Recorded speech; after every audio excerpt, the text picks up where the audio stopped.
Yuk, dukung UFIT TV dengan belanja di UFIT Store. www.ufitstore.com. Assalamualaikum warahmatullahi wabarakatuh.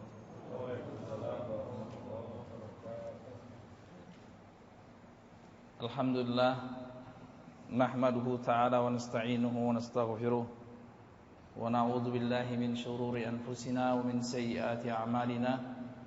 May yahdihillahu fala mudilla lahu wa may yudlilhu fala hadiya lahu. Asyhadu an la ilaha illallah wahdahu la syarika lahu wa asyhadu anna Muhammadan abduhu wa rasuluhu la nabiyya ba'dah. Allahumma shalli alaihi wa ala alihi wa ashabihi wa man tabi'ahum bi ihsan wa sallim tasliman mazida. Ya ayyuhalladzina amanu taqullaha haqqa tuqatih wa la tamutunna illa wa antum muslimun. Ya ayyuhan nasu taqu rabbakumul ladzi khalaqakum min nafsin wahidah wa khalaqa minha zawjaha wa batha minhuma rijalan katsiran wa nisaa'a wattaqullaha alladzi tasaaluna bihi wal arham innallaha kana 'alaikum raqiba. Ya ayyuhalladzina amanu taqullaha wa qulu qawlan sadida yuslih lakum a'malakum wa yaghfir lakum dhunubakum wa may yuti'illaha wa rasulahu faqad faza fawzan 'azima. Amma ba'd. Falhamdulillah, ikhwani fid din wa akhwati fillah, rahimanallahu iyyakum,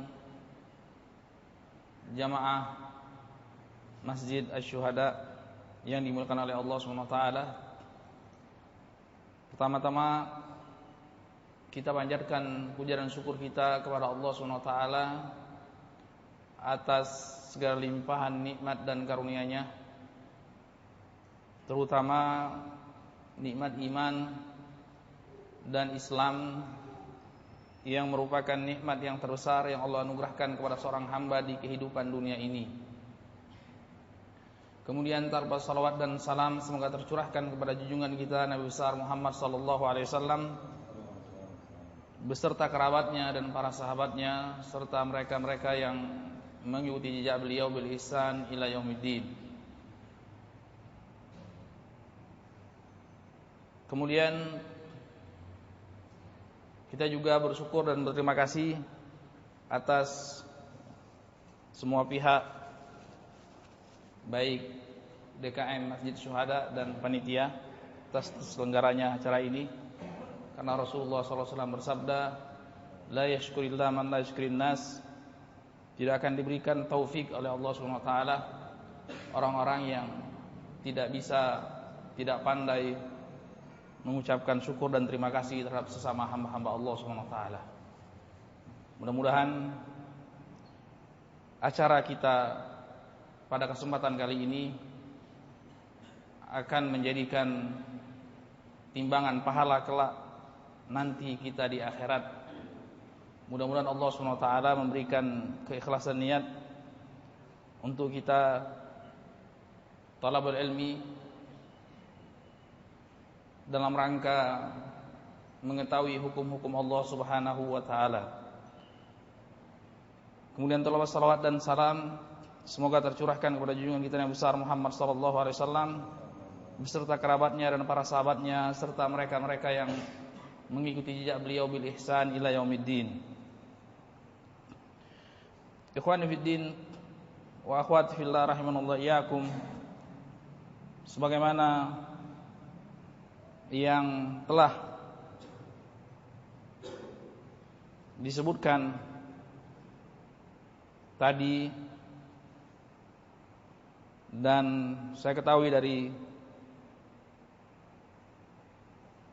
media sosial bahwasanya materi kita pada kesempatan kali ini adalah hal yang berkaitan dengan permasalahan riba. Ikhwan fid din wa akhwat fillah rahimanallahu iyyakum,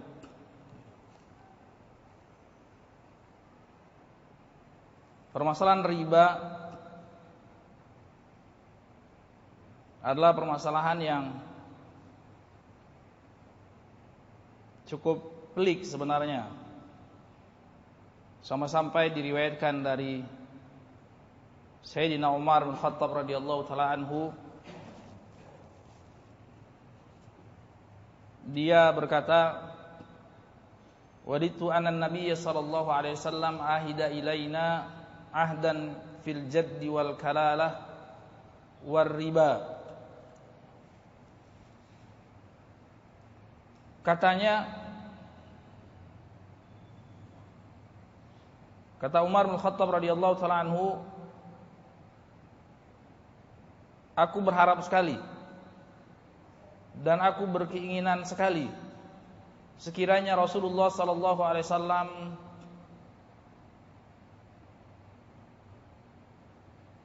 menjabarkan dengan rinci hal yang berkaitan tentang permasalahan jad. Ini kaitannya dengan permasalahan ilmu faraid, ilmu waris. Masalah yang klasik dari zaman dahulu sampai zaman sekarang, ulama berselisih paham tentang apakah tatkala seorang meninggal dunia kemudian tidak jadwal kalalah dan tidak memiliki anak, tidak memiliki bapak, tapi dia memiliki saudara dan kakek. Apakah kakek dan saudara itu sama-sama mendapatkan warisan sebagaimana pendapat jumhur dan mayoritas ulama, ataukah sebagaimana pendapat yang lain, pendapat Sayyidina Abu Bakar Siddiq radhiyallahu ta'ala anhu dan yang lainnya, bahwasanya al-jad bimanzilatil walid, bahwasanya kakek itu sama seperti bapak. Artinya ketika seorang meninggal dunia tidak memiliki anak, tidak memiliki bapak, maka kakek akan menggugurkan saudara-saudara, artinya saudara-saudara tidak dapat warisan. Iya. Kata Sayyidina Umar bin Khattab radhiyallahu taala anhu, saya berharap sekali sekiranya Rasulullah sallallahu alaihi wasallam memberikan keterangan yang menghilangkan perselisihan ini. Artinya perselisihannya cukup sengit dan kuat di antara para ulama, baik dari kalangan sahabat maupun setelahnya. Itu yang pertama. Kemudian yang kedua, ar-riba. Kemudian yang kedua, permasalahan riba. Ya. Kalau kalalah tadi seorang yang meninggal dunia yang tidak memiliki orang tua dan anak, tapi memiliki saudara. Yang kedua adalah permasalahan riba. Ini kalau sekiranya Sayyidina Umar bin Khattab radhiyallahu taala anhu menganggap permasalahan riba adalah permasalahan yang pelik, apalagi orang setelahnya. Orang yang selain Umar bin Khattab radhiyallahu taala anhu yang demikian banyak keutamaannya, baik dari sisi ilmunya maupun dari sisi ketakwaannya. Ya, Rasulullah sallallahu alaihi wasallam bersabda dalam sebuah hadis yang sahih, "Lau kana ba'di nabiyyun lakana Umar." Kalau sekiranya ada nabi setelahku, maka sekiranya orang yang paling patut dan paling pantas adalah Umar bin Khattab radhiyallahu taala anhu. Umar bin Khattab radhiyallahu taala anhu, karena luar biasa keutamaannya, baik keilmuan dan ketakwaannya. Ya, belum lagi kita lihat sahabat yang paling banyak berijtihad di zaman Rasulullah sallallahu alaihi wasallam dan turun ayat Al-Qur'an membenarkan ucapannya. Ya, luar biasa. Luar biasa. Beberapa kali beliau berijtihad, berpendapat dan Al-Quran membenarkan apa yang dia ucapkan. Radhiyallahu ta'ala anhu wa ardhah. Demikian juga perkataan Imam Ibnu Katsir rahimahullah ta'ala. Beliau mengatakan bahwasanya permasalahan riba itu min ashkal masail, permasalahan yang sebenarnya termasuk yang paling pelik. Iya. Makanya sebenarnya saya agak kurang setuju ketika kita habiskan dalam waktu 2 hari terus ada judulnya kupas tuntas permasalahan riba. Ya nggak bisa, sepertinya tidak bisa ya menurut saya. Ya. Iya. Dia tidak bisa tuntas. Tidak bisa tuntas. Kupas tuntas kan berarti kita sudah menjadi fuqaha semua. Sudah menjadi mujtahidin semua. Iya. Ya, tapi disebutkan oleh ulama ma la yutraku kullu ma la yudraku kullu la yutraku jullu. Tapi minimal sebagaimana perkataan ulama, apa yang tidak bisa kita kuasai seutuhnya, paling tiga pokok permasalahannya tidak luput dari kita. Iya. Jadi saya garisi ini dulu supaya nanti tidak kecewa.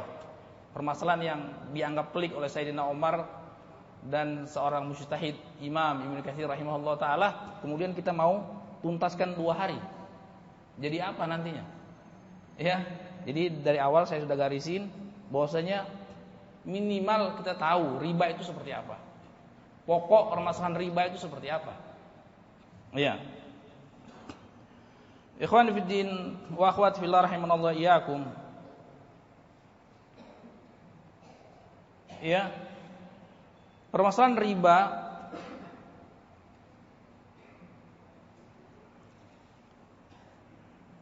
ini secara garis besar ulama sepakat. Secara garis besar ulama sepakat tentang pengharamannya. Walaupun dalam poin-poin tertentu atau permasalahan-permasalahan tertentu mereka berbeda paham.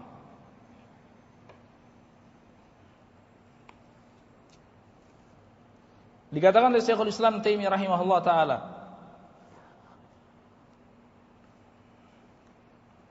beliau berkata,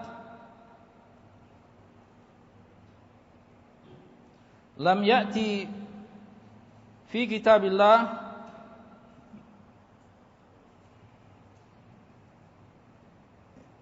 atau sebelumnya Imam Malik rahimahullah taala berkata, lam ara syai'an ashadda minar riba fi kitabillah. Aku tidak mengetahui ada suatu perkara yang dia merupakan dosa yang lebih menakutkan di dalam Al-Quran, ancaman-ancamannya dibandingkan dengan riba. Ya, dibandingkan dengan riba. Makanya Syekhul Islam mengatakan, lam ya'ti fi kitabillah adz-dzam wal wa'id ala fi'li dzam ma ja'a fi riba. Tidak kita jumpai di dalam Al-Quran. Coba kita perhatikan cermati ancaman dari Allah Subhanahu wa taala yang lebih menakutkan dibandingkan tentang permasalahan riba. Ya. Allah Subhanahu wa taala berfirman di dalam Al-Qur'an,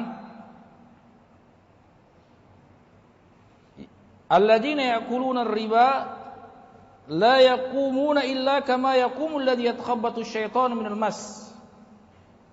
Orang-orang yang makan riba, tidaklah mereka berdiri nanti di hari kiamat melainkan seperti orang-orang yang kemasukan setan. Berdirinya seperti orang-orang yang kemasukan setan, kesurupan. Pernah lihat orang kesurupan? Ya, nanti di hari kiamat orang-orang yang makan riba seperti itu adanya. Berjumpa dengan Allah SWT dalam keadaan seperti orang kesurupan, hilang otaknya, hilang akalnya. Waliyadzubillah.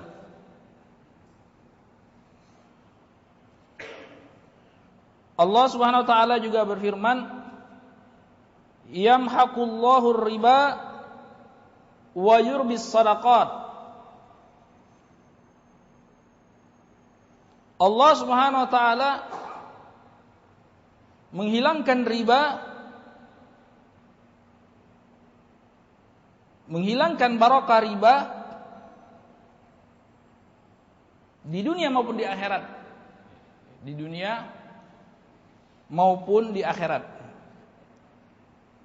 Ya, mahak itu asal maknanya perjalanan bulan itu kan mulai dari hilal, bulan 1 hari, bulan sabitnya. Cuma beberapa menit hilang, terus kemudian besar sampai 3 hari masih namanya hilal. Kemudian terus komar jadi namanya badrun, itu bulan purnama. Nanti sedikit-sedikit hilang lagi dia. Kalau sudah hilang, itu namanya mahak. Itu namanya mahak. Jadi hilang, bulannya hilang, tidak kelihatan dengan kasat mata. Nah, Allah SWT hendak menunjukkan kepada kita bahwasanya Allah hilangkan riba itu sejadi-jadinya. Jadi keberkahan dan kebaikan yang mungkin sebagian orang mengatakan ada maslahatnya, ada kebaikannya, sebenarnya di sisi Allah SWT itu adalah hilang sama sekali. Makanya mengerikan sekali setelah orang mengetahui dosa-dosa riba, tetapi dia masih bermuamalah dengan riba. Sehingga apa? Sehingga wal iyadu billah, keberkahannya baik di dunia maupun di akhirat hilang. Keberkahannya jauhnya dia dari rahmat Allah SWT, jauhnya dia dari taufik dan hidayah Allah SWT, jauhnya dari bimbingan Allah SWT. Belum lagi hilangnya harta, hilangnya kesehatan, hilangnya keluarga, dan lain sebagainya. Hilangnya semestinya dia bisa berbahagia, dia disempitkan oleh Allah Subhanahu wa taala kehidupannya, wal iyadu billah.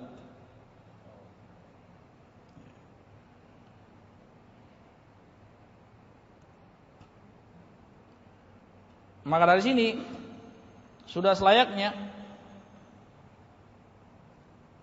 seorang muslim maupun muslimah mengenali dan mengetahui serta memahami permasalahan riba.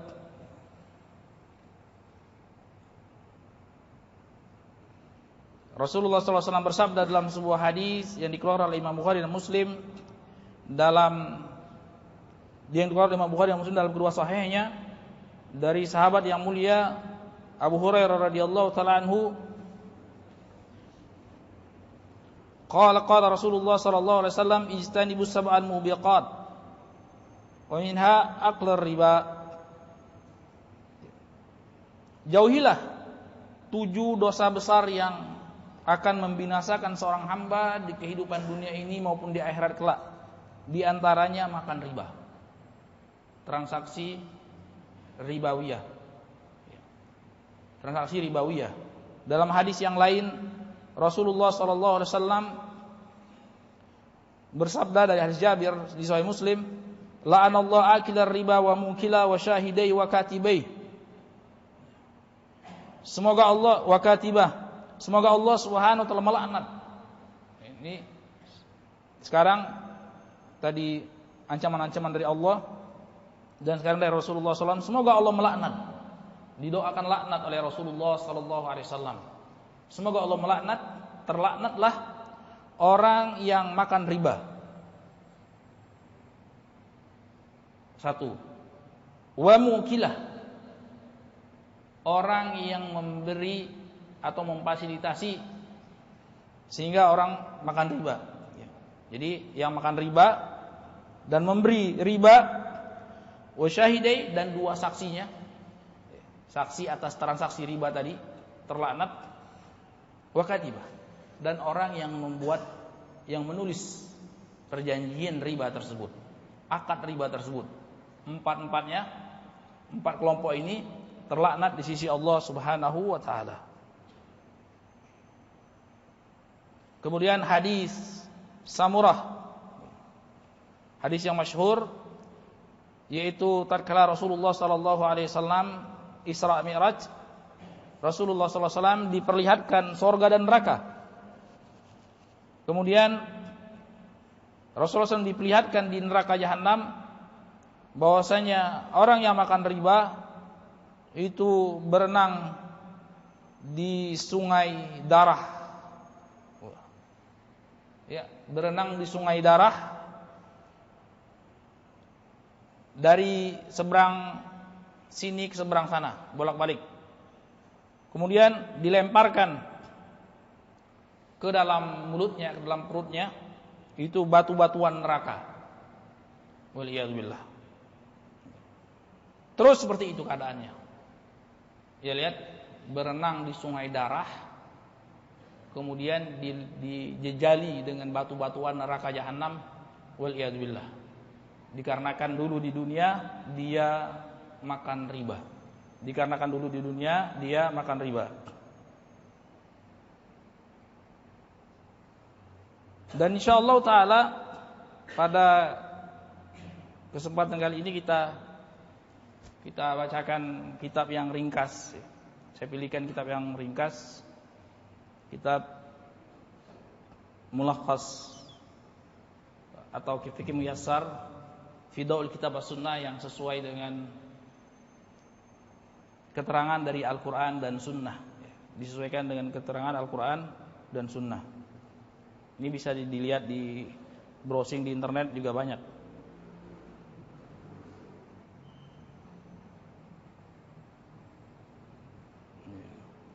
Di halaman berapa? Antum enggak punya? 222. Di sini ada beberapa permasalahan. Masalah yang pertama, ta'rifur riba. Definisi riba.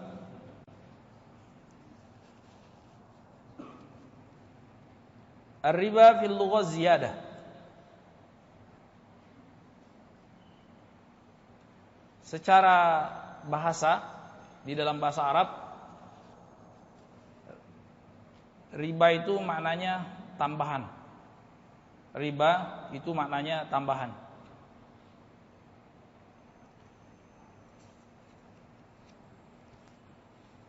Wa syar'an ziyadatu ahadil badalaini mutajanisaini min ghairi an yuqabila hadhihi ziyadah iwad. Tambahan salah satu jenis dari jenis-jenis ribawi,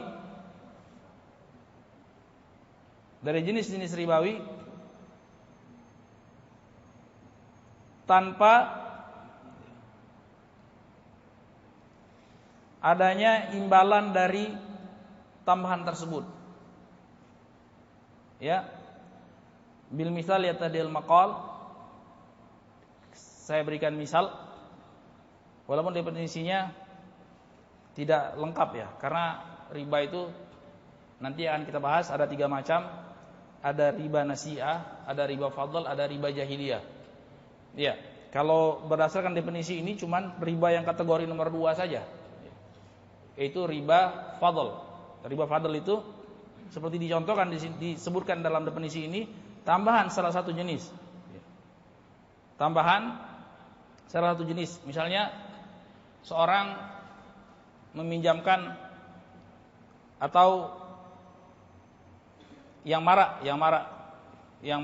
di bank-bank yang ada sekarang atau tukang kredit sebenarnya sama aja. Bank dengan tukang kredit sebenarnya sama saja.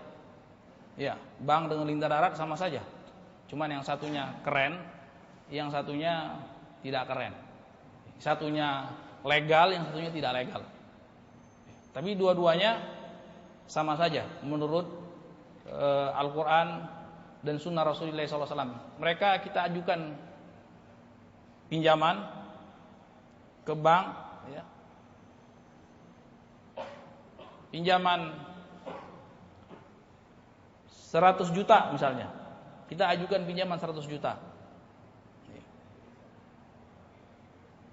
Kembalinya berapa juta? Berapa persen? Umumnya? Berapa? 0,9%. Itu per bulan. 0,9%. Hampir 9 juta sebulan, Pak. Ya, 9 juta dia sebulan. Nah, ini tambahan 9 juta ketika kita bayar, semestinya tatkala seseorang meminjam 100 juta, ya sesuai syarat Islam kembalikan 100 juta. Iya, kembalikan 100 juta. Tapi tatkala diwajibkan membayar tambahan 0,9%, itulah namanya 0,9% biduni muqabil. Artinya semestinya yang namanya hutang itu di dalam syariat Islam itu mabniun 'alal irfaq wal ihsan. Kalau akadnya hutang, akadnya minjam, itu dibangun di atas saling mengharapkan pahala di sisi Allah SWT. Ini bukan akadnya jual beli. Kalau akadnya jual beli, seorang berhak untuk mengambil faedah, Nah, dari sisi yang semestinya ada badalnya, ada muqabilnya, ada imbalannya. Ketika tidak ada imbalannya di dalam akad qard, akad pinjam meminjam ini, di sini ada riba. Ya. Atau misalnya lagi seorang bertransaksi tapi dengan cara dicicil, dengan cara kredit misalnya. Hukum asalnya kredit boleh-boleh saja. Misalnya beli handphone, kalau tunai 10 juta, kalau kredit 13 juta, 10 kali bayar misalnya. Pilih mana? Pilih yang tunai atau pilih yang kredit? Kalau pilih yang tunai ya selesai, dia pergi ambil. Tapi sekarang banyak yang memberikan kemudahan-kemudahan. Kalau awalnya judulnya diberikan kemudahan-kemudahan. Ya, awalnya oke, diambil yang cicil 10 kali bayar, jadi sebulan 1,3 juta. Jadi nggak ada masalah, boleh awalnya dia ambil yang kredit, ambil yang 10 kali bayar. Nanti akan kita bahas, itu namanya bay at-taqsid, atau dalam istilah kontemporer bay al-murabahah lil amir bisyara. Ini kalau dia pilih yang kedua, saya pilih yang kredit. Kalau tidak ada denda, tidak ada masalah. Yang jadi masalah sekarang umumnya kalau ada keterlambatan, di-charge uang keterlambatannya. Ya, didenda. Nah, denda ini yang disebutkan di sini min ghairi ay yuqabil hadhihi ziyadah. Dia sudah jadi hutang. Ketika jadi hutang, kemudian mengambil faedah di situ, maka kembali kepada kaidah kullu qarrin jara naf'an fa riba. Setiap hutang yang sudah berbentuk hutang kemudian diambil faedah dari situ, maka di situ faedah salah satu pihak, dalam hal ini pihak yang menghutangkan atau yang menjual dengan cara kredit tadi, maka di situ ada riba. Jadi charge setiap bulan yang ada keterlambatan, maka di situ riba. Termasuk juga nanti mungkin kalau kita sempat kita bahas tentang akad kartu kredit. Kartu kredit kan seperti itu. Di tempo, kalau melewati temponya dia pasti kena charge. Kena charge dia. Ya, ini charge ini adalah riba. Ya, ini adalah riba. Ya, sebenarnya itu agak mirip juga dengan riba jahiliyah.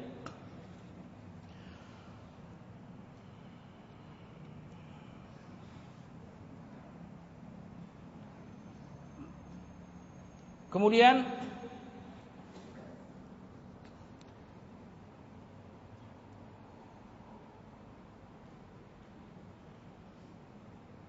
tadi sudah kita sebutkan bahwasanya riba ini diharamkan oleh Allah SWT di dalam Al-Qur'an.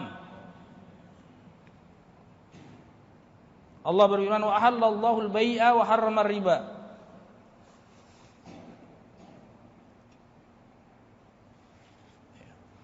Atau sebelumnya kita bawakan definisi yang lebih mencakup daripada definisi yang pertama. Ini definisi Al-Allamah Ibnu Utsaimin rahimahullah taala dalam kitabnya Syarah Bulughul Maram. Beliau berkata, az-ziyadah fi syai'ain harrama asy-syari' bainahuma bi'iwad aw at-ta'khir fi qabdi ma yustaratu qabduhu. Riba, supaya dia mencakup 3 jenis riba sekalian, itu adalah az-ziyadah fi syai'ain harrama asy-syari'. Harrama asy-syari'. Tambahan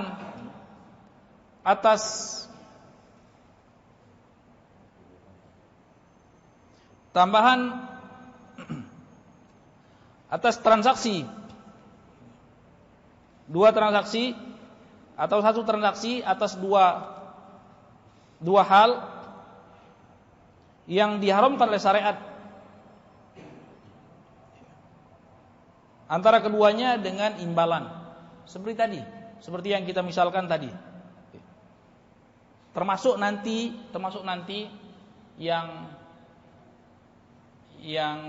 kadang-kadang kita tidak sadar kadang-kadang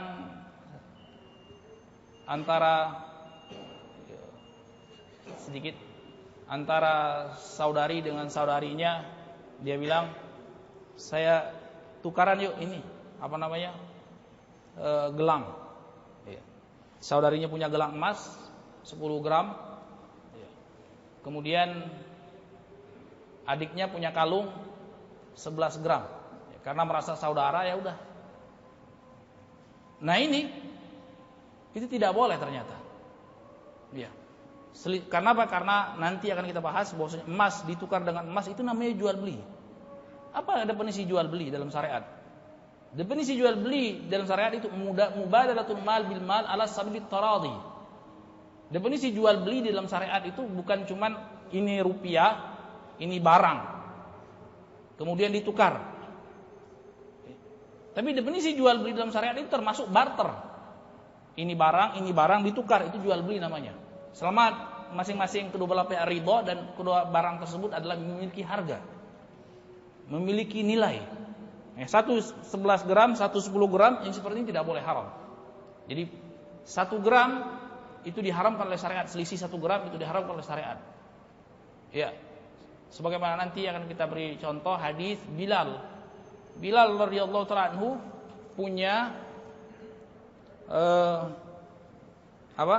punya korma, namanya korma jam, korma yang jelek. Rasulullah SAW tahu korma jelek itu ada cukup banyak.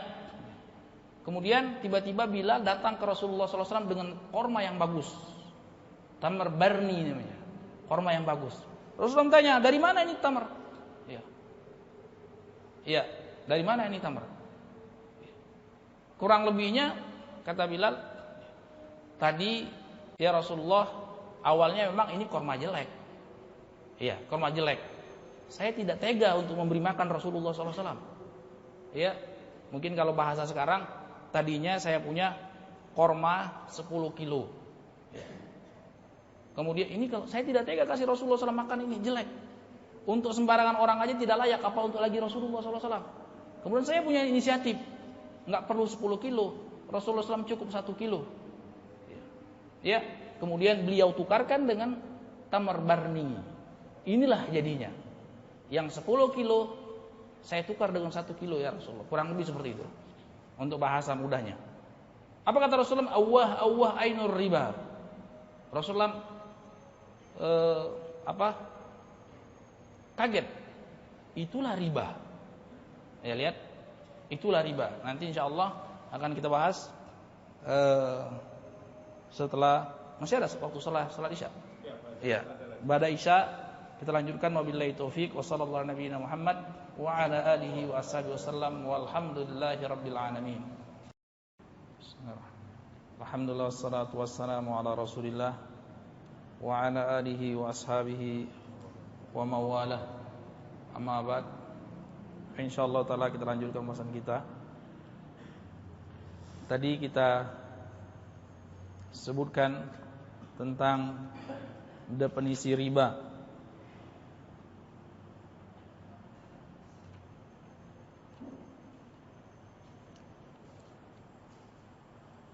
yaitu ziyadah fi syai'in harama syari' bainahuma bi'iwadin aw ta'khir fi qabdi ma yashtaratu qabduhu. Tadi saya contohkan jenis yang pertama, yaitu tambahan dalam transaksi dari dua jenis komoditi ribawi yang syariat haramkan kelebihan salah satunya. Tadi kita contohkan bagaimana Bilal radhiyallahu ta'ala anhu hendak menjual 2 sa' dari tamar jab atau tamar radi, korma yang jelek, yang tidak bagus, untuk memberi makan Rasulullah sallallahu alaihi wasallam. Kemudian beliau berinisiatif, mungkin Rasulullah SAW akan senang kalau dikasih korma yang bagus. Ya, kalau dikasih korma yang bagus, beliau juallah 2 sok tersebut, ditukar dengan 1 sok dari tamar barni, dari korma yang bagus. Kemudian Rasulullah tanya, dari mana? Setahu saya di rumah kita nggak ada korma yang bagus. Kaget Rasulullah SAW. Ya, kata Bilal, kana indana tamr radi fabi'tu bisa'ain. Aku jual 2 sok korma yang jelek tersebut, yang tidak bagus tersebut, dengan bisa tamar barni, dengan 1 sok tamar barni. Jadi 1 sok itu kisaran 2,5 sampai 3 kilo lah. 1 sok. Jadi sekitar 7 kilo ditukar dengan separuhnya. Dengan separuhnya dengan korma bagus. Kata Rasulullah SAW, awwah ainur riba. Yang seperti itu adalah riba. Yang demikian adalah riba. Rasulullah SAW mengadu, aduh gitu. Awwah itu bahasa Arab, isim fi'il namanya, ketika seorang mengungkapkan mendapatkan rasa sakit, lahir ataupun batinnya sakit. Aduh, itu riba, jangan dilakukan. Kata Rasulullah, taf'al. In kunta la budda fa'ilan, kalau memang harus seperti itu, kalau mau, kata Rasulullah SAW, fabi ar-radi, jual yang tidak bagus, yang jelek dijual. Tapi dijual ke pihak yang lain. Jangan jadi libatkan pihak ketiga. Jual lagi, kita jual. Dapat berapa? Misalnya, dapat mungkin kalau di mata uang kan misalnya yang korma yang jelek yang tadi saya anggap 10 kilo atau 7 kilo, korma jelek lah. Korma dari mana gitu, bekas-bekas tahun-tahun lama. Mungkin dapatnya sekilonya dia anggap berapa, 5.000 lah. Misalnya kan 5.000 ya, dikali 10 misalnya, atau dikali 7, 35.000. Nah, dapat uang 35.000. Dapat uang 35.000, kita kembali ke si pemilik korma yang bagus tadi. Pinginnya misalnya korma yang bagus. Ya, yang harganya sekilonya itu 35.000.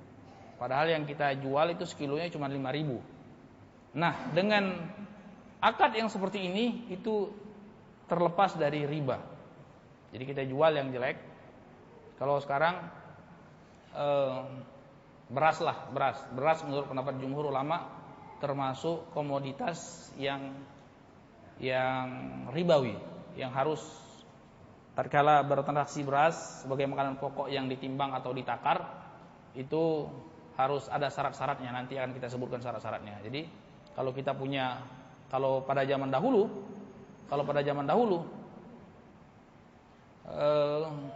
yang namanya beras pegawai negeri, ya kan, ada kan bagian dari pemerintah itu, saya lupa berapa kilo itu jelek. Kadang-kadang kalau sekarang mungkin mirip-mirip raskin, ya, kadang-kadang dapat yang bagus, tapi umumnya tidak bagus. Biasanya orang tidak tega untuk makannya. Nah ini semestinya kalau kita mau jual beras tersebut, kalau kita mau tukar dengan kita mungkin biasanya makannya apa, rojo lele atau apa gitu yang bagus, ya itu mungkin kayak 50 kilo berbanding 10 kilo mungkin rojo lelenya, ya. Kalau kita tukar langsung itu riba. Kalau kita tukar langsung riba. Ya, transaksi ribawi seperti itu. Haram hukumnya. Terus bagaimana solusinya? Kita jual ke pihak lain yang beras raskin atau beras jatah itu dapat berapa? Oh, misalnya yang 5 dapatnya 50 kilo. Kilonya misalnya berapa sekarang? Yang masuk akal? 5.000, 10.000, 10 lah biar enak hitungnya, Pak. 10, berarti dapat 100.000. Nah, kemudian setelah dapat 100.000, kita belikan rojo lele, dapat berapa tuh kira-kira sekarang? Ke pihak yang lain, jangan yang jadi pihak ketiga. Kita jual, kita beras jatah kita jual ke toko A, dapat berapa? Uangnya 100.000 misalnya. Ya, kemudian dengan 100.000 kita pindah ke toko B atau C, kita beli rojo lelenya berapa dapat berapa misalnya sekilo rojo lele 15.000 kita tukar, kita beli dengan uang 100.000 itu dapat berapa itu? Nah, itu solusinya kata Rasulullah SAW. Solusinya seperti itu. Jadi tidak boleh langsung menukar antara jenis komoditas ribawi yang sama jenisnya dengan berlebih salah satunya. Kenapa demikian? Ya itulah aturan syariat. Ya, jangan ditanya, itulah aturan Allah Subhanahu wa taala. Ya, Allah Subhanahu wa taala yang menetapkan hal yang demikian. Karena ini kan tipis sebenarnya. Sehingga orang-orang musyrikin, orang-orang kafir mengatakan dzalika bi annahum qalu innamal bai'u mithlur riba. Orang-orang kafir mengatakan, orang-orang musyrik mengatakan yang demikian, ya. Kata Allah Subhanahu wa taala, mereka berkata, mereka berujar bahwasanya apa bedanya? Apa bedanya jual beli dengan riba? Sama saja itu. Ya kan? Sama saja. Ya.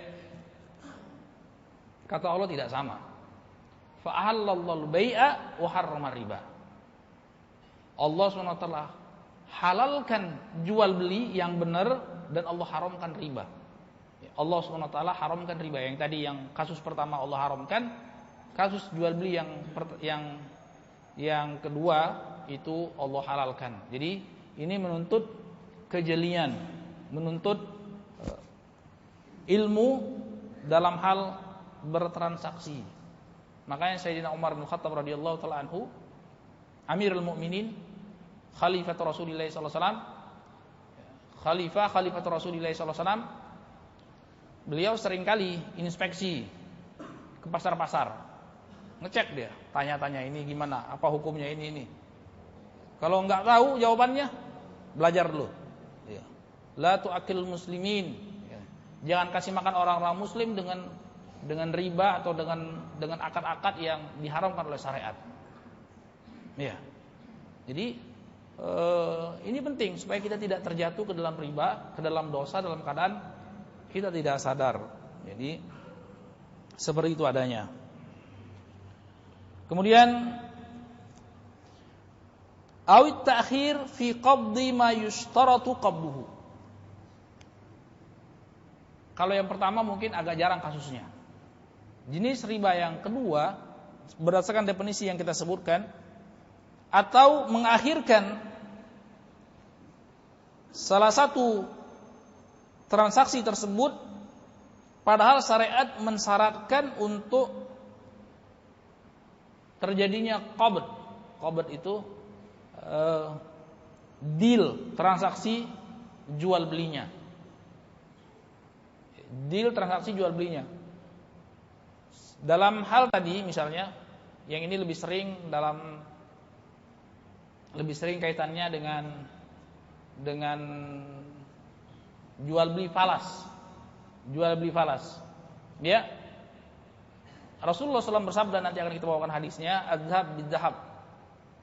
Ya, wal fidda bil fidda wal bur bil bur wasyair bis syair wat tamr bit tamr wal milh bil milh ha'an bihain wa mithlan bimithlin. Ya. Wa in tawar ahadil ajnas wa bi kayfa syi'tum idza kanat yadan biyadin. Ya, hadisnya masyhur yang menjadi pokok pembahasan dalam setiap kitab-kitab fikih tentang permasalahan riba. Jadi emas dengan emas, perak dengan perak. Kalau zaman dahulu kebetulan mata atau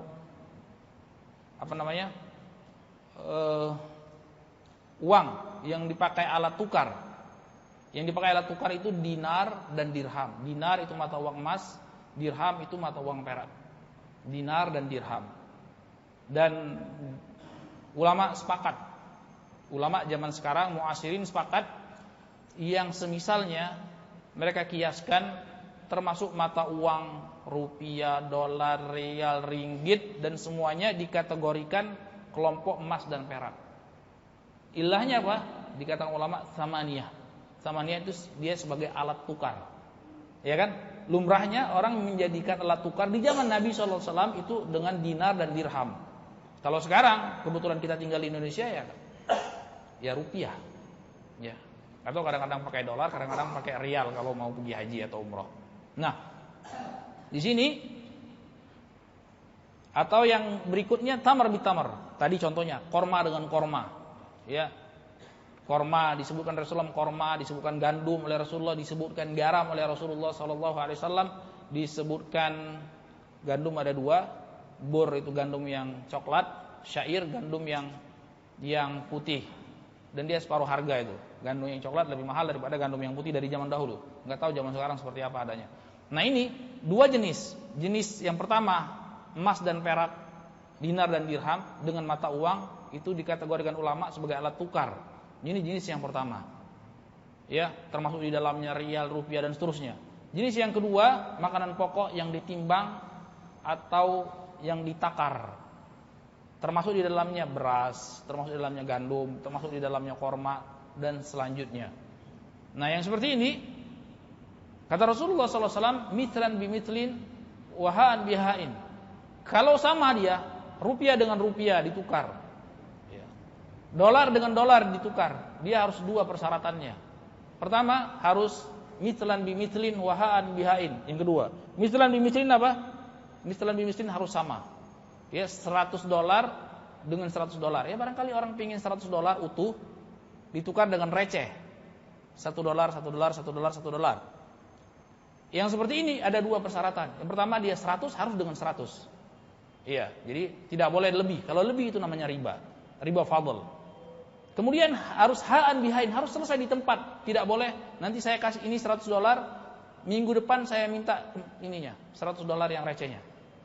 Itu tidak boleh. Termasuk salah satunya,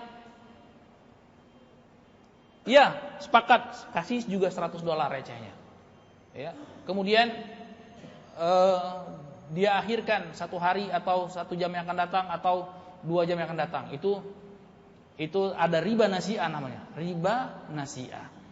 Riba nasi'ah tadi di sini disebutkan takhir, mengakhirkan transaksi, mengakhirkan deal, mengundur deal. Ya. Dalam bahasa Arab namanya ibramul aqd. Jadi akadnya itu diundur. Ya, dia sudah kasih uang tapi diundurkan. Nah, sekedar mengundur ini itu sudah diharamkan oleh syariat. Subhanallah. Sekedar mengundurkan itu sudah diharamkan oleh syariat.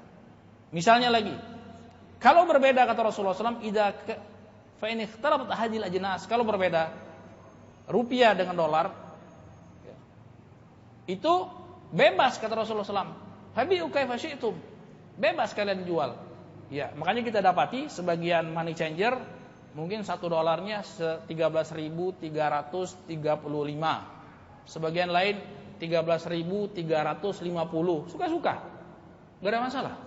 Bebas, tapi kaifa syi'tum, bebas. Bahkan kalau mau ekstrim, ya, mungkin lebih tinggi selama tidak ada selama saling paham, selama tidak ada yang merasa tertipu, ya boleh lebih rendah atau lebih tinggi dari itu. Tapi apa kata Rasulullah SAW? Idza kanat yadan biyadin. Boleh, bebas. Mau kasih harga berapa, mau kasih rate berapa, bebas. Dengan syarat apa? Idza kanat yadan biyadin. Selama dia selesai di tempat. Ya, jangan diundur. Kasih uang $100, berapa? Oh, 13.350 misalnya. Ya udah, ini uangnya $100, nanti saya besok saya ambil. Atau berapa jam kemudian saya ambil. Ya. Ini tidak dibenarkan oleh syariat. Selisih waktu itu haram, itu riba sudah. Tapi bukan riba lebih, riba fadl, tapi riba nasiah. Selisih waktu tersebut diharamkan oleh syariat. Ya, diharamkan oleh syariat. Jadi kalau mau beli ya beli, terserah mau kasih rate berapa. Tapi selesai di tempat itu bisa dengan cara konvensional. Apa cara konvensional? Misalnya kita kasih $1.000. Ya, $1.000, ya udah saya minta semuanya. Ya, saya minta semuanya. Berapa jadinya? Ya, dia kasih uangnya. Kemudian atau dengan cara ya saya minta ini berupa seperti cek atau seperti nota macam itu. Yang itu kekuatannya sama dengan kekuatan perbandingan rupiahnya tadi. Ya, menurut pendapat Majma' Fiqh Islami, ya, mayoritas ulama zaman sekarang membolehkan yang demikian. Termasuk misalnya nanti akan kita bahas kita transfer. Ya, kita transfer misalnya dari Amerika ke Indonesia. Ya, mana ada orang Amerika kasih uang rupiah? Kan nggak ada. Pasti dia kasih.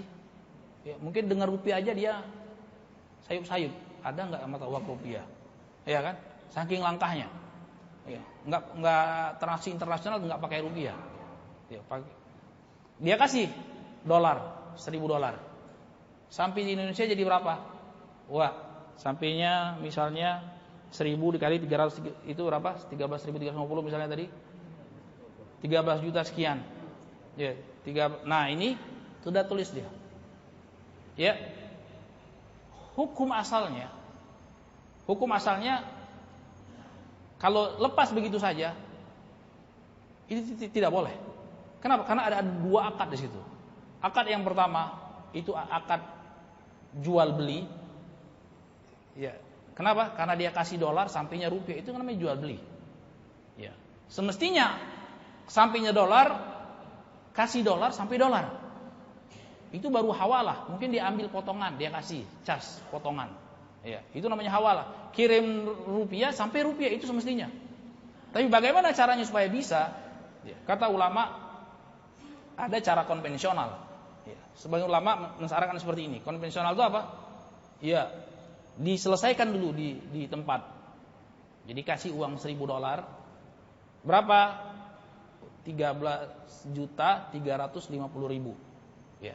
Mana 13.350.000? Nih, ambil, pegang. Kemudian baru dia katakan itu sudah selesai satu akad. Akad yang pertama. Namanya akad musharafah. Istilah khusus untuk akad jual beli dalam hal komoditas ribawi, komoditi ribawi, itu namanya musharafah. Kalau sekarang itu di tempat money changer atau di bank atau itu namanya musharafah, namanya saraf. Makanya kalau kita lihat ke Arab ada tulisan sarafah, money changer itu. Ya itu. Jadi itu cara yang konvensional. Selesai satu. Kemudian dia katakan akad yang kedua, ini saya transfer, saya kirim ke keluarga saya di Indonesia. Ya. Tapi kan itu hampir mustahil. Ya, hampir mustahil. Kenapa? Karena apalagi uang kita rupiah, nggak ada mungkin di bank-bank konvensional yang ada di Amerika. Terus bagaimana solusinya? Kata ulama, ya, kebanyakan ulama zaman sekarang mengatakan dia $1.000 tadi, selesaikan dulu di tempat dengan cara mungkin dikasih cek atau dikasih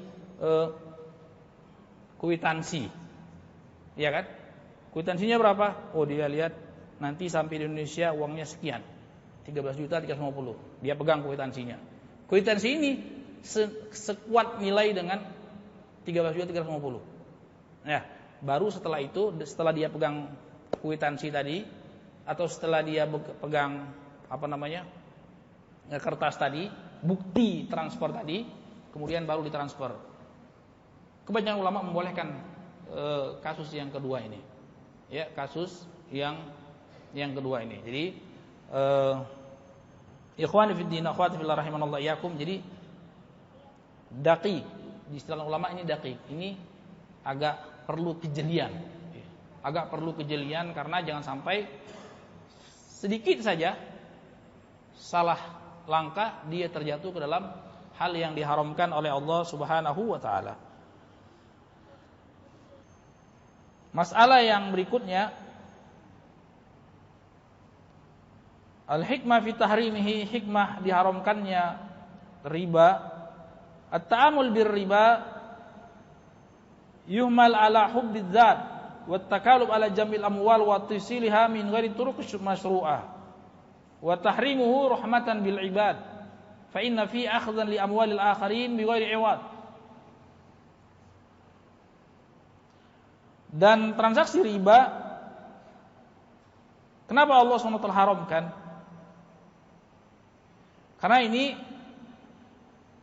mengantarkan seseorang untuk hidup hedonis, berbahagia di atas penderitaan orang lain, tidak peduli dengan bagaimana harta itu masuk.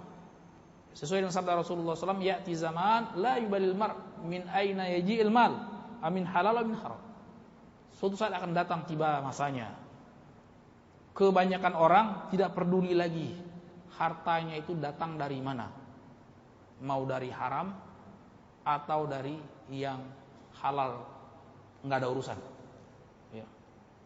Atau lebih tepatnya yang penting jangan merampok, ya. Nggak peduli dia. Padahal ya, ternyata yang merampok juga banyak juga, ya kan? Jadi tidak peduli. Tapi keumuman orang yang haram itu cuma merampok, ya.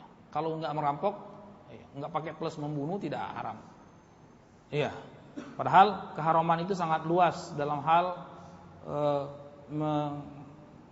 mencari nafkah. Padahal mencari nafkah adalah ibadah yang sangat mulia di sisi Allah Subhanahu wa taala, sangat dicintai oleh Allah Subhanahu wa taala, dan itu Rasulullah SAW bersabda tentang menafkahi anak dan istri. Apa kata Rasulullah SAW? Dinarun anfaqtahu fi sabilillah, dinarun anfaqtahu ala miskin, fahabbu ila Allah subhanahu wa ta'ala wa a'zamu ajran indallah dinarun anfaqtahu ala iyalik. Hadis sahih di Sahih Muslim. Rasulullah SAW bersabda, dinar, harta yang engkau sedekahkan kepada fakir miskin, harta yang engkau sedekahkan kepada fi sabilillah, di jalan Allah Subhanahu wa taala. Ketahuilah, harta yang paling dicintai Allah, ya, itu adalah harta yang engkau infakkan untuk anak dan istrimu. Jadi pahalanya menafkahi anak dan istri itu lebih besar daripada pahalanya zakat. Sepakat? Ya, harus sepakat. Makanya kalau tidak cukup kan tidak wajib zakat. Ya kan? Kan sepakat kita bahwasanya zakat itu diwajibkan apabila sudah sampai nisab, ya, dan lewat 1 tahun, 1 haul. Ya, nisab yang sekarang menurut pendapat yang rajih, nisab itu adna nisabain. Nisab yang paling rendah sekarang di pasaran antara emas dan perak. Jadi nisab emas 85 gram emas, nisab perak 595 gram perak. Dan 595 gram perak itu jauh lebih rendah dibandingkan 85 gram emas. Jadi kisaran enggak sampai 10 juta. Kalau sekiranya kadar 1 gram perak rata-rata Misalnya 10.000 aja misalnya. 10.000. Ya 10.000 dikali 595 tidak sampai 6 juta. Tidak sampai 6 juta orang sudah punya nisab. Ya, sudah punya nisab dan wajib dikeluarkan apabila nisab tersebut bertahan 1 tahun. Keluarkan 2,5%. 1/40. Keluarkan 2,5%. Tapi manakala ternyata dalam 1 tahun dia ada kebutuhan, ada keperluan, ternyata berkurang, minus, karena dia kasih makan anak dan istrinya, maka tidak wajib zakat. Sepakat para ulama seperti itu. Sepakat para ulama seperti ini menunjukkan bahwasanya apa? Benarnya sabda Rasulullah SAW menginfakkan untuk anak dan istri, harta yang diinfakkan untuk anak dan istri, untuk orang yang kita tanggungi, ya, untuk orang yang menjadi tanggungan kita, itu pahalanya lebih besar daripada pahala zakat. Makanya tidak wajib zakat kalau belum sampai nisabnya. Ya. Dan pahala ini tidak akan diterima oleh Allah SWT kalau sekiranya itu dari harta yang haram. Ya. Rasulullah SAW bersabda, "La yaqbalullahu shadaqatan min ghulul wala salatan min ghairi tuhur." Allah SWT tidak akan menerima salat yang tanpa bersuci. Sebagaimana Allah SWT tidak akan terima sedekah atau zakat atau infak, ya, yang dikeluarkan dari harta yang diharamkan oleh Allah SWT. Ya, ayyumalah min nabata min suhtin fannaru aula bihi, kata Rasulullah SAW. Daging yang tumbuh dari harta yang diharamkan, maka yang patut untuknya enggak usah ngarep-ngarep pahala, kata Rasulullah SAW. Yang pantas untuk daging tersebut adalah neraka jahanam waliyadzubillah. Ya, daging yang tumbuh dari harta yang diharamkan Allah SWT, maka yang pantas untuknya adalah neraka jahanam waliyadzubillah. Jadi ini salah satu hikmahnya, yaitu mengajak orang untuk mentaati syariat Allah SWT, menjauhkan orang untuk berjiwa atau bersifat hedonis atau kapitalis, hal-hal yang tercela, ya, materialistis. Jadi patokan seseorang itu dengan harta, jadi persaudaraan dengan harta, jadi kehidupannya dengan harta, ujung-ujungnya yang menjadi patokan wala dan baroknya dengan harta. Iya, kata Rasulullah, ta'isa abdul dinar, ta'isa abdul dirham, ta'isa abdul qatifah. Celakalah hamba-hamba dirham. Rasulullah katakan suatu saat ada namanya hamba-hamba dirham, hamba menghamba terhadap harta. Ini sudah, orang tidak peduli lagi dari harta yang dia masukkan dari mana, itu namanya menghamba dengan harta. Tidak lagi menghamba kepada Allah SWT, menghamba terhadap harta. Yang penting dia kenyang, yang penting dia bisa senang-senang, tidak peduli lagi harta yang masuk itu dari harta yang diharamkan Allah SWT atau harta yang dihalalkan oleh Allah SWT. Makanya Rasulullah katakan itu abdul dirham, hambanya dirham, ada hambanya pakaian, intinya hambanya harta. Ya, menghambakan diri terhadap hartanya, patokannya cuma hartanya. Dan pengharamannya, mengharamkan riba itu sebagai rahmat untuk sesama hamba-hamba Allah. Terutama tadi riba-riba jahiliyah seperti yang ada jamaknya kita jumpai baik di lintah darat ataupun bank-bank yang kita lihat sekarang ini. Ya, banyak orang terjepit karena berhutang dengan bank, akhirnya rumahnya disita, tanahnya disita, kendaraannya disita, semuanya disita. Akhirnya jadi tunawisma. Dan itu tidak sedikit. Lebih ekstrim lagi, banyak yang bunuh diri. Waliyadzubillah, enggak kuat imannya, ya kan? Enggak sedikit itu, sering sekali kita dengar. Tahu-tahu udah bunuh diri, waliyadzubillah, karena terjerat dengan riba. Ya, terjerat oleh jaring-jaring riba yang dipaksakan untuk setiap negara. Saya rasa hampir semua negara, ya, walau mungkin cuma Saudi saja yang tidak. Ya, sistem banknya semuanya pakai sistem ribawi. Ya, semuanya dipaksakan dengan perundang-undangan yang menjerat dan mencekik. Ya, sehingga waliyadzubillah ini menjadikan banyak sekali orang-orang yang tersiksa dengannya.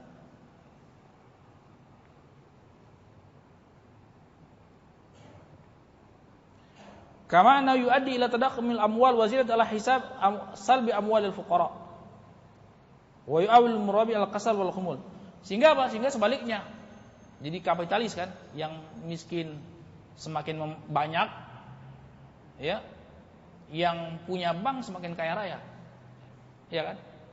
Semakin kaya raya dia, makan harta-harta orang-orang miskin. Waliyadzubillah. Ya.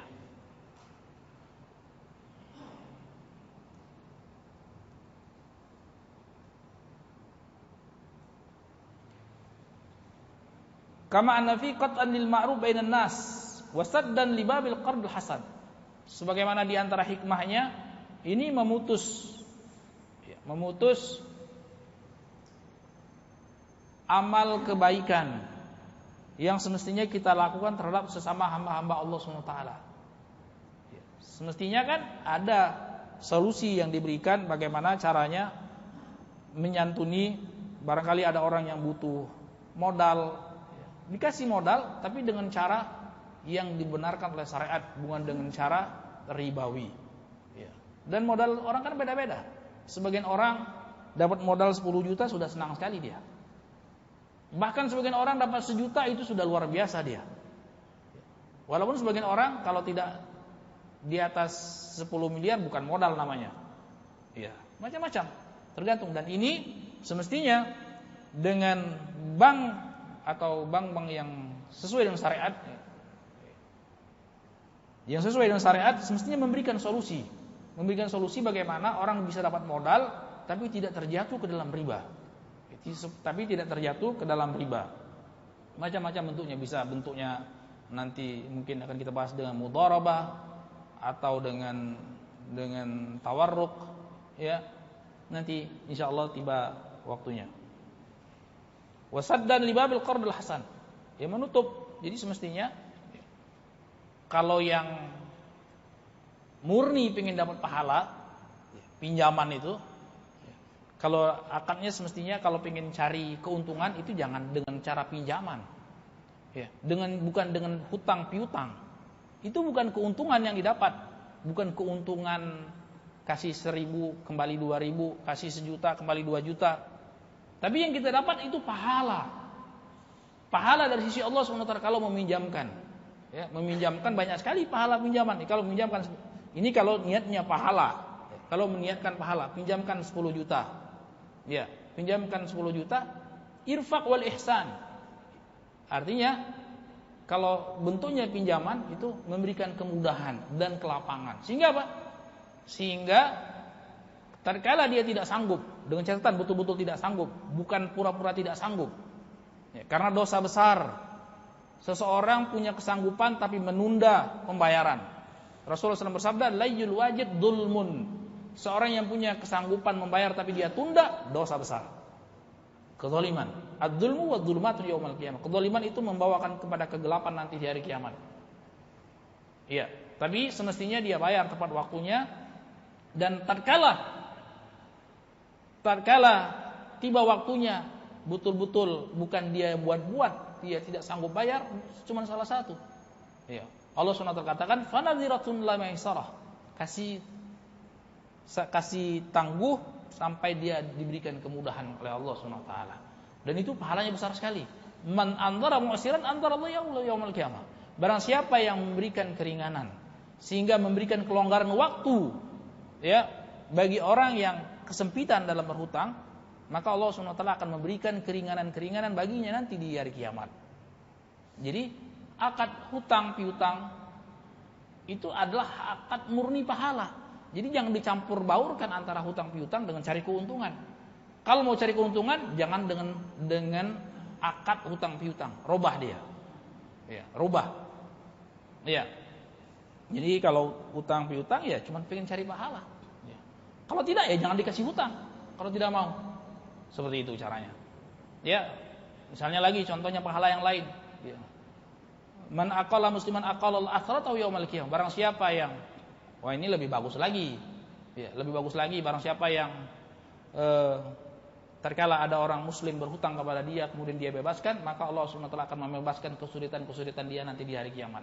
Jadi intinya tatkala akad hutang piutang itu jangan berharap keuntungan materi, tapi harapkanlah keuntungan di sisi Allah SWT. Ya, kalau tidak ya jangan dikasih pinjam, kalau tidak jangan dikasih hutang, tutup pintu hutang.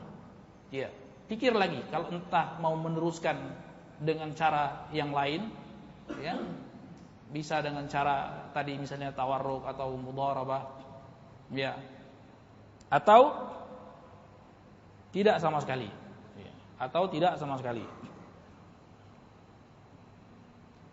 Kemudian yang berikutnya, ini sekalipun tadi wa in zada mal murabi fa inna Allah yamhaq barakatahu wa la yubariku fi. Dan tatkala kelihatan dengan kasat mata uangnya semakin banyak bertambah, sesungguhnya Allah SWT telah menghilangkan keberkahannya dan Allah tidak akan memberkahi harta tersebut walaupun kelihatannya banyak. Makanya kita lihat, tahu-tahu udah stroke, ya, tahu-tahu sakit, tahu-tahu ini, itu hilang barokahnya. Tahu-tahu ada kasus, tahu-tahu sempit, tidak pernah merasakan kebahagiaan, tidak bisa merasakan tumakninah, tidak bisa merasakan kebahagiaan yang sejati. Sempit, sesak hidupnya walaupun hartanya berlimpah, waliyadzubillah. Tatkala harta tersebut datang dari yang diharamkan oleh Allah Subhanahu wa taala. Pasti itu. Iya, pasti.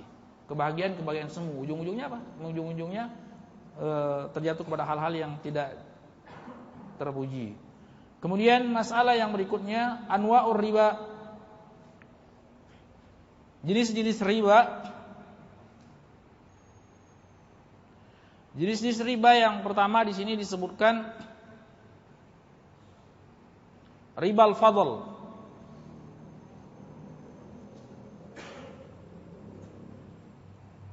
Riba selisih. Huwa ziyadatu fi adil badalain ribawiyain al-muttafiqaini jinsan. Yaitu selisih atau tambahan di salah satu jenis atau komoditi ribawi yang sama jenisnya. Ya, saya ulangi hadisnya. Hadis Abi Sa'id Al-Khudri radhiyallahu taala anhu dan dikeluarkan oleh Imam Bukhari dan Muslim. Rasulullah sallallahu alaihi wasallam bersabda, "Adz-dzahab bil-dzahab wal fidda bil-fidda wal bur bil-bur wasyair bis-syair wat tamr bil-tamr wal milh bil-milh mithran bi-mithlin yadan biyadin faman zada aw istazada faqad arba wal al-akhid wal mu'ti sawa." Ya. Kita garis bawahi, diingat bahwasanya hukum asal dalam semua transaksi itu adalah halal. Transaksi yang ada hukum asalnya halal selama dia betul-betul jual beli yang dibenarkan oleh syariat. Makanya Allah katakan wa halal bai'a wa harrama riba. Hukum asalnya sejatinya Allah halalkan segenap jual beli dan Allah haramkan riba. Segenap jual beli hukum asalnya Allah halalkan. Jadi tatkala ada yang mengatakan itu haram, maka diminta dalilnya kenapa haram. Yang haram itu lebih sedikit dibandingkan yang halal. Termasuk dalam hal makan. Ya, makan apa saja yang kita makan, tidak boleh seorang serta-merta mengatakan lihat ada binatang apa itu haram. Kita katakan mana dalilnya? Ketika ada yang mengatakan tidak haram, ya berarti dia sesuai dengan hukum asalnya. Ya, sesuai dengan hukum asalnya. Misalnya apa yang unik-unik? Landak misalnya. Landak, apa hukum makan landak? Ya orang bisa berkata tidak perlu dituntut dalil dia, halal. Apa dalilnya? Ya memang asalnya halal. Tapi terkala ada yang mengatakan haram, baru dikatakan mana dalilnya. Misalnya apa? Misalnya kita contohkan makan macan misalnya. Apa hukumnya? Haram. Mana dalilnya? Dalilnya Rasulullah SAW bersabda, kullu dzinabin minas siba wa kullu dzi makhlabin minat thair. Setiap hewan buas yang bertaring. Ya. Dan setiap burung yang memiliki cakar. Maksudnya cakar yang mencengkram untuk menangkap buruannya. Seperti apa? Elang. Dia kejar tangkap bebek, dia kejar tangkap tikus dan lain sebagainya. Ini haram. Kenapa? Karena ada dalilnya. Karena ada dalilnya. Demikian juga dalam permasalahan jual beli. Hukum asalnya adalah halal, tidak bisa orang serta-merta mengatakan haram kecuali ada dalilnya. Maka dalam hal ini riba, apa dalilnya? Dalilnya hadis ini. Ya. Secara garis besar dalilnya ada di dalam Al-Qur'an, tapi kan tidak ada rinciannya. Ya. Adanya di dalam hadis dan sunnah Rasulullah SAW. Dan itu biasa kita jumpai. Secara garis besar ada dalilnya di dalam Al-Quran, tapi rinciannya ada di sunnah Rasulullah SAW. Salat misalnya, Allah kan cuma mengatakan wa aqimus shalah, tegakkanlah salat. Tapi mana ada keterangan di dalam Al-Quran salat itu dimulai dari takbiratul ihram, ya, kemudian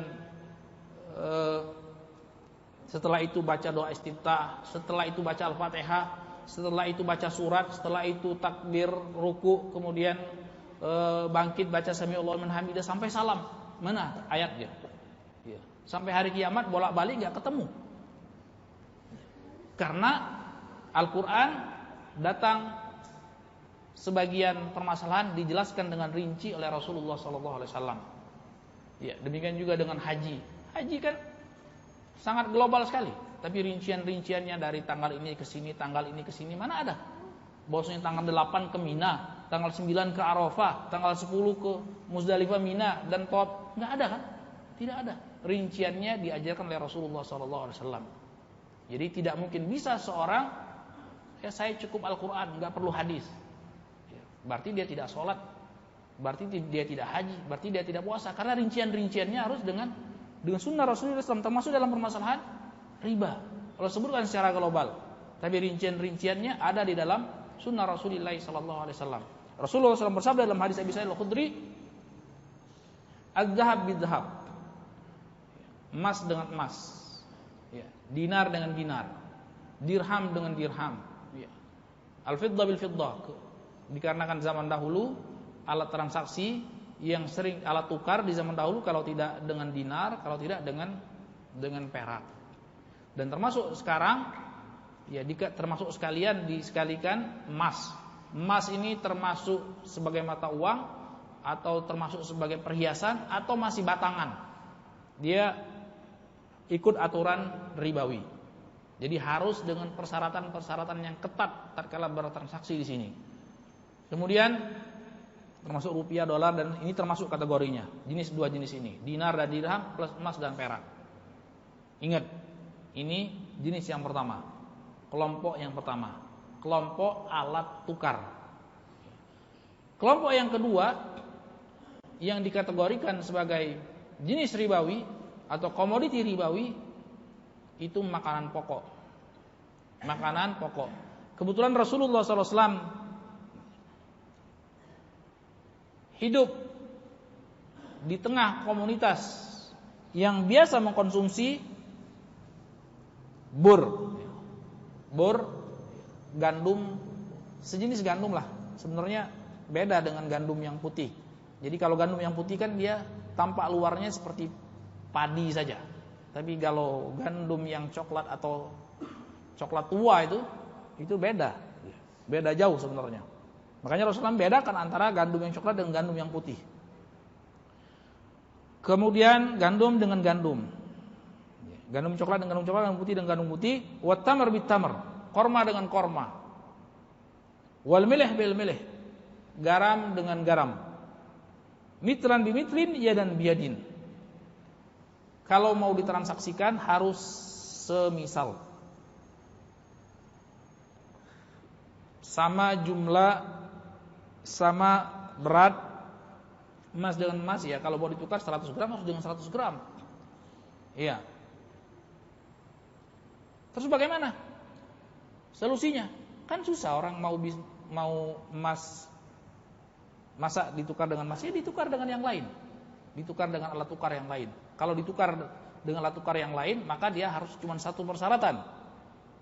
Cuman satu persyaratan. Sebagaimana rupiah ditukar dengan rupiah, dia perlu dua persyaratan. Deal selesai di tempat dan sama banyaknya 100 gram tadi emas dengan 100 gram, 100 ribu dengan 100 ribu, walaupun satunya 100 ribu satu lembar, dengan 2.000 rupiah 50 lembar. Tidak boleh jadi bertambah atau berkurang. Ya, salah satunya. Ya, demikian juga kaitannya dengan emas dengan perak.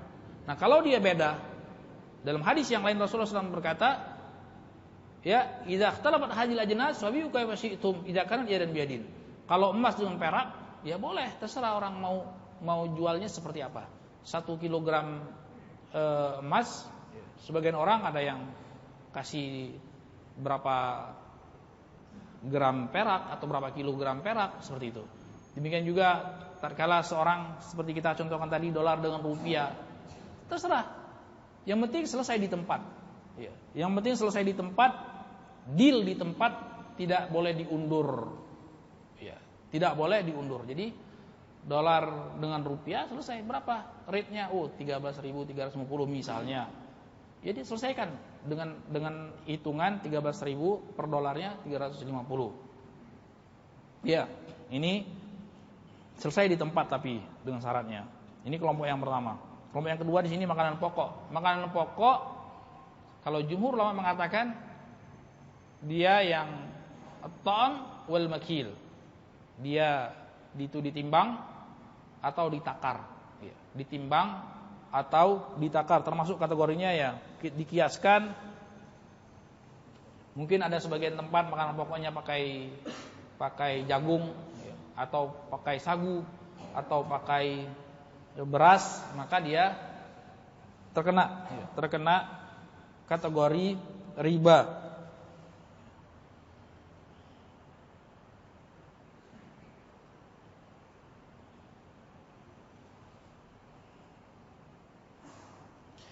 Apa dalilnya? Apa dalilnya yang mengatakan bahwasanya kalau sesama jenis cukup? Tadi Rasulullah SAW bersabda dalam hadis yang lain, idza ikhtalabat hadhil ajnas. Jadi kalau jenis mata uang, alat tukar ditukar sesama alat tukar. Alat tukar ditukar dengan emas dan perak. Dia cukup satu persyaratan. Apa syaratnya? Syaratnya apa? Harus selesai di tempat. Iya, namanya qabd. Iya, selesai di tempat. Qabd, ada qabd. Iya. Ini. Kemudian kalau dia sama jenisnya, emas dengan emas, rupiah dengan rupiah, berapa syaratnya? 2. Apa syaratnya?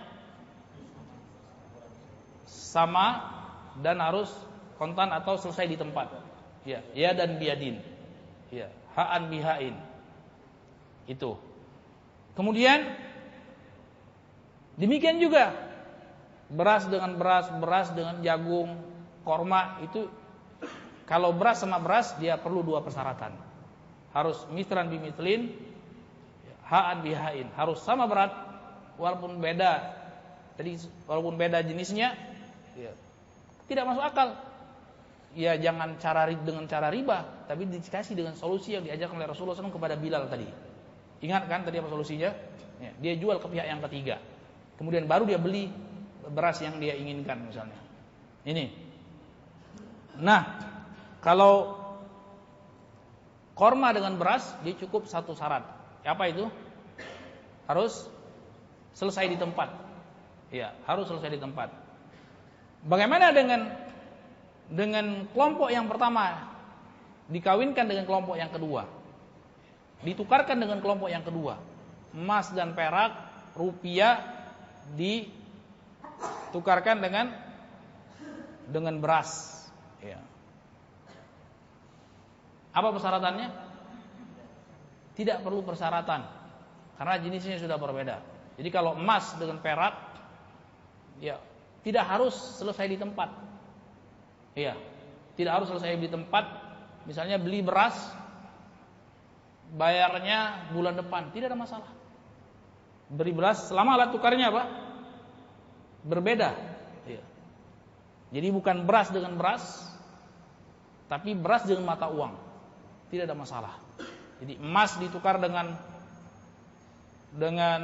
apa namanya, korma misalnya, bebas, nggak harus selesai di tempat, boleh hutang, ya, boleh hutang.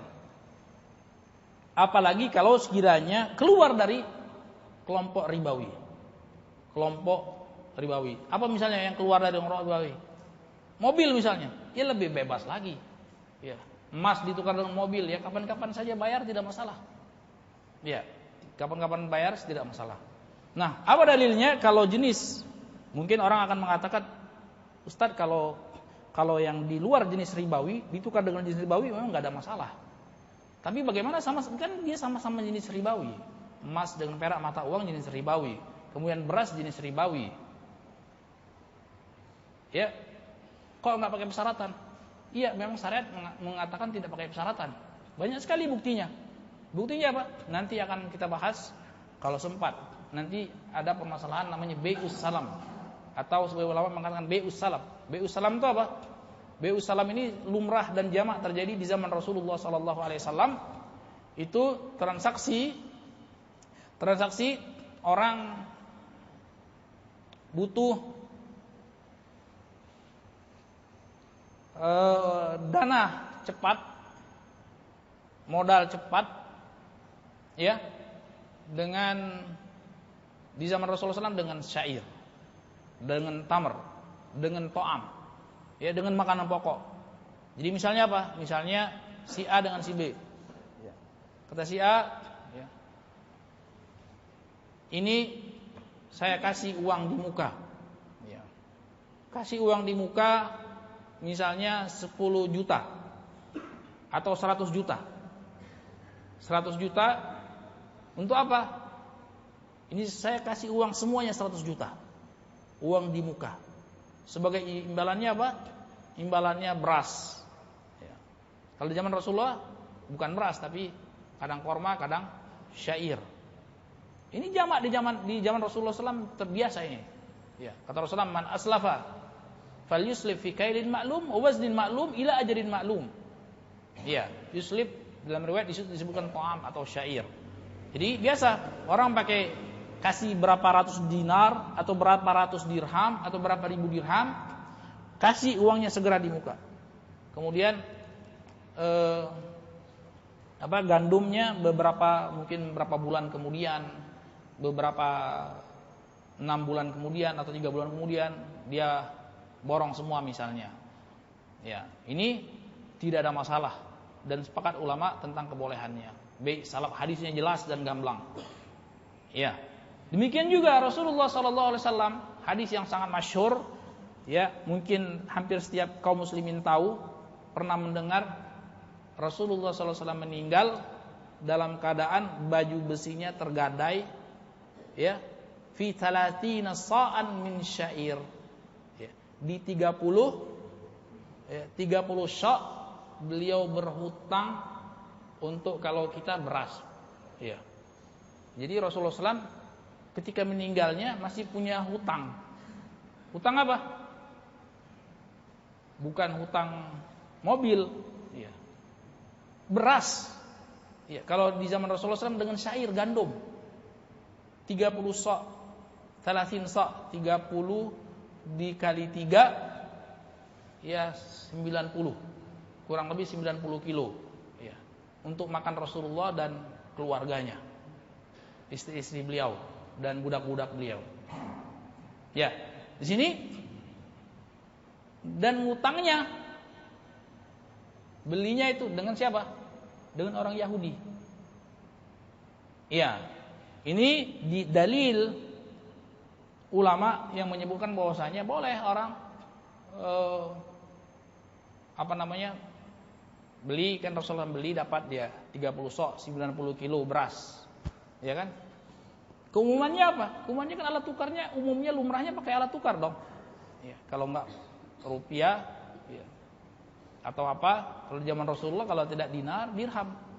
Ya, Rasulullah SAW bayar. Nanti sudah disepakati berapa dinar atau berapa dirham, 30 sok. Ya. Lihat. Sampai Rasulullah SAW menggadaikan baju besi. Ya, untuk supaya padahal Rasulullah tidak mungkin lah. Tidak mungkin tidak bayar. Ya, orang yang paling jujur di muka bumi ini.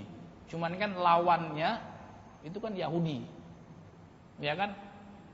Manusia yang jenis atau bangsa manusia yang paling luar biasa, ya kan? Namanya Yahudi, ya kan? Sampai sekedar beras dia minta apa, nggak bisa, enak aja kamu pinjam. Apa yang jaminannya? Luar biasa, itu kan penghinaan sebenarnya. Rasulullah SAW manusia yang paling jujur tidak mungkin medit seperti Yahudi, ya kan? Kita lihat bagaimana Rasulullah SAW dalam perang Hunain, ya. Kan ada jatah Rasulullah SAW. Rasul kalau mau menumpuk harta kekayaan sudah paling kaya. Tapi Rasul tidak pernah menumpuk. Ya kan? Dalam perang Hunain kan apa? Dapat jatah ghanimah. Tapi ya dibagi-bagi sama Rasulullah SAW. Disebutkan Uyainah bin Hasan kasih 100 onta. Aqra bin Habis kasih 100 onta. 100 onta itu kan tidak sedikit. Dikasih-kasih aja sama Rasulullah SAW. Kalau sekiranya satu ontanya 10 juta aja hitung murahnya. 100 kali 10 juta sudah berapa? Hah? Sudah berapa miliar? Kasih saja sama Rasulullah. Nih, buat kamu 100 onta. Buat kamu 100 onta. Buat kamu itu, lihat itu kambing antara dua gunung tuh. Putih semua karena kambing itu buat kamu. Ya, tapi ya meninggalnya Rasulullah tetap saja hutang bukan hal yang eksklusif. Ya, bukan hutang properti di perumahan elit, bukan. Ya.